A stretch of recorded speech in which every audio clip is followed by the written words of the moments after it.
Bonjour, je suis très heureuse de vous retrouver pour cette nouvelle chronique. J'ai décidé de taper fort. Je vais vous parler de biomimétisme. Alors, le biomimétisme est une technique qui s'inspire du vivant pour tirer parti des solutions et inventions produites naturellement par la nature. Donc, que peut-on apprendre de la biosphère et de l'évolution et adaptation des espèces et de l'écosystème? C'est ce que je m'apprête à vous proposer. Donc j'ai envie de prendre pour exemple les abeilles. Voyons comment, en comparant l'abeille et l'Homo sapiens sapiens que nous sommes, donc nous on a 2 fois sapiens parce qu'on sait, voyez, donc voilà. Faire un petit parallèle entre ces deux mondes-là. Je vais commencer par faire ma maline un petit peu parce que forcément j'ai fait un petit peu des recherches, hein, vous doutez bien que j'ai pas la science infuse non plus. Donc l'abeille la plus connue en Europe, celle qui fait du miel, s'appelle Lapis mellifera. Et le plus ancien fossile retrouvé de cette race-là date d'à peu près 100 millions d'années. Donc autant vous dire que ça date pas d'hier quand même. Et que en voilà encore une preuve comme quoi l'univers est rempli de synchronicité. Les abeilles sont apparemment apparues en même temps que les fleurs, dites donc. Fallait des trucs à polliniser pour avoir des pollinisateurs. C'est pas beau cette affaire. L'univers est magique. Au commencement, elles étaient probablement solitaires ou en très petit nombre, tout comme nous. Et puis, elles ont tenté d'évoluer vers des formes sociales plus ou moins élaborées, mais assez instables au cours de leur évolution, tout comme nous également. Et comme moi, j'ai la chance d'avoir dans mes amis proches, n'est-ce pas, puisque j'habite à la campagne, une reine des abeilles. Donc, je vous propose de m'entretenir avec elle et puis on va voir ce que ça donne. Alors, je vais laisser la place à mon amie la reine. Bzz, bzz, bzz. Bonjour, alors la reine que je suis est heureuse de vous retrouver dans ce akasho. Je suis la reine des abeilles. Et même si j'ai pas le wifi dans ma ruche, heureusement, mon amie Yoyosh me permet de venir regarder le akasho avec elle. Bzz, bzz. Aujourd'hui, je viens vous parler de ma ruche et de comment s'organise la vie dans cette même ruche. Bzz, bzz, bzz. Nous formons dans notre ruche une société très organisée. Nous aussi, hein, on vit dans une société organisée. Même si parfois on peut vraiment se poser des questions quant à l'organisation et qui c'est qui nous pond tout ça, hein, parce que il y a des fois c'est quand même pas le top. Excepté moi, évidemment, je suis la reine, hein, faut pas l'oublier. Alors, mon peuple peut avoir jusqu'à 7 fonctions et rôles différents. Il y a les nettoyeuses, les nourrices, les architectes, les manutentionnaires, les ventileuses, les gardiennes et les butineuses. Bzzz. Ouais, alors là, nous, on peut peut-être pas faire une liste de toutes nos fonctions, évidemment, mais c'est sûr qu'il y en a certains qui se l'adorent plus que d'autres, hein. La pilule, j'entends. Mais dans la ruche, elles ne suivent pas toutes le même parcours professionnel. Certaines brûlent les étapes et passent direct en butineuse. D'autres, bien sûr, soit parce qu'elles n'atteignent jamais ce statut, soit parce que leur existence ou leur maturation physiologique les empêche d'atteindre ce grade-là qui est quand même juste en dessous de moi. Bzz, bzz. Oui, là, nous aussi, si on veut, on peut changer de statut et de rôle, hein. Je veux dire, on fait un peu comme on veut. Ça s'appelle le libre arbitre. C'est peut-être là que le deuxième sapiens du sapiens sapiens vient mettre le why. Parce que notre mental, qui va aider le libre arbitre, va nous aider à nous élever ou pas. C'est ballot. Alors, parlons enfin de moi, la reine. Parce que bon, quand même, je suis la première des royaumes de la ruche, ok? Je suis issue d'un œuf qui est placé dans une cellule spécifique et je suis nourrie exclusivement de gelée royale. Je suis plus grande et j'ai une durée de vie plus longue que mes petites copines. Et mon unique mission sur dans cette vie, en fait, c'est de pondre. Elles sont chouettes, hein, mes antennes.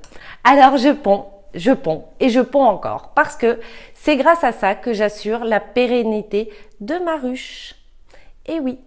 Et c'est pour ça aussi que que toutes les autres abeilles de la ruche sont aux petits soins pour moi et que je suis choyée. Et que, en bref, je suis une reine. Alors là, évidemment, chez nous, il y a ce qu'on appelle les bien-nés ou privilégiés qui ont effectivement, dès le départ, une petite route bordée de paillettes qui brillent, n'est-ce pas ? Ou le cul bordé de nouilles, hein, c'est comme on veut, hein, les deux marchent, et qui va montrer que élevé dans un environnement propice et tiré vers le haut tout le temps, ça les aide quand même et c'est plus simple d'aller taquiner de l'étoile. Voyez-vous, ils ont aussi très souvent une petite cour qui les chouchoute et leur rôle est aussi souvent de pondre soit des lois, soit des idées, soit...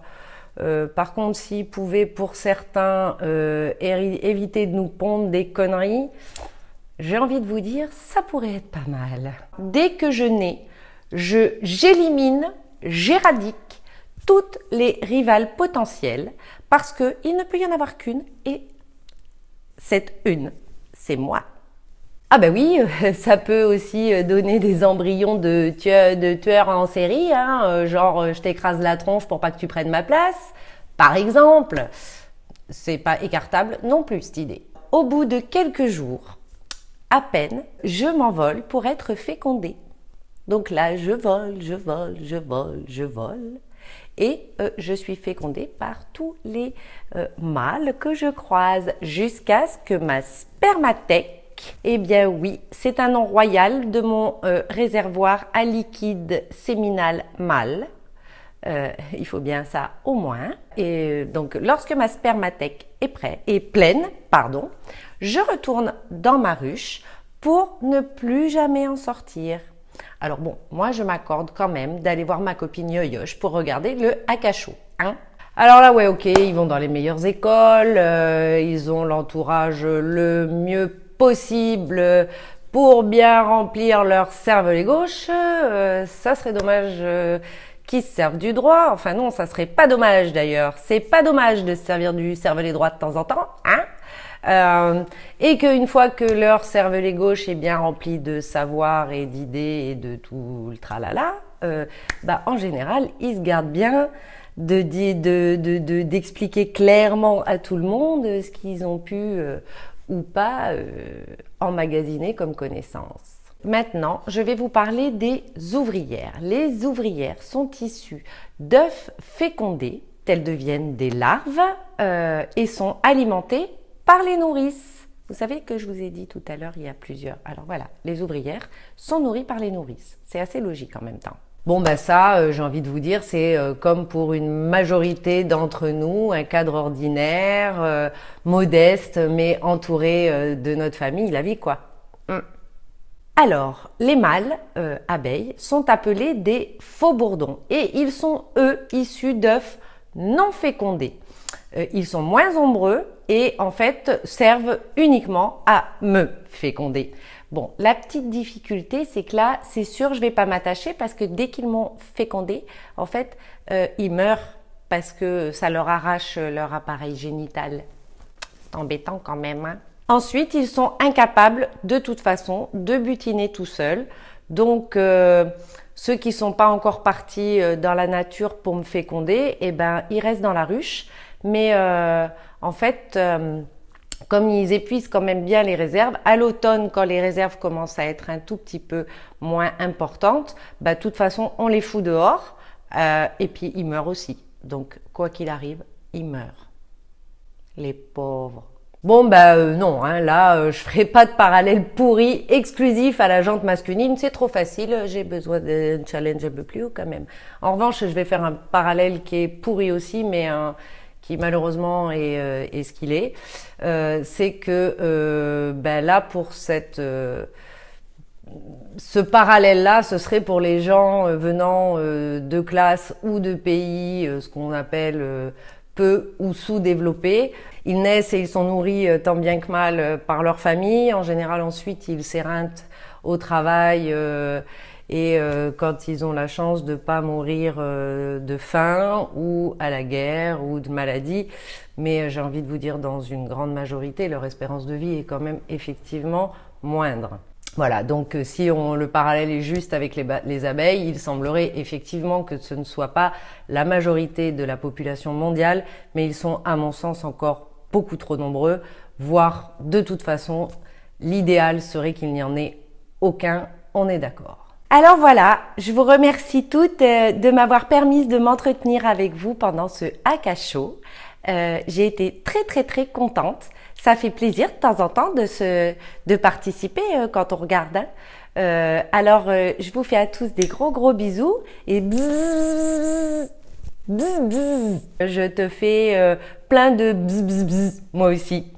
Donc pour résumer, il est beaucoup plus facile d'être reine ou roi dans son royaume quand effectivement la vie nous a fortement aidé en nous donnant un environnement propice à ça.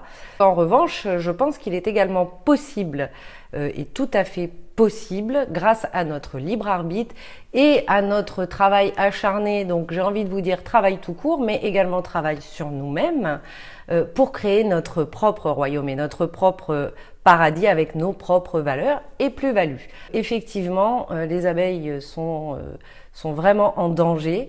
Albert Einstein en avait déjà parlé, c'est-à-dire que nous ne survivrions pas plus de 4 années si les abeilles venaient à disparaître de la surface du globe.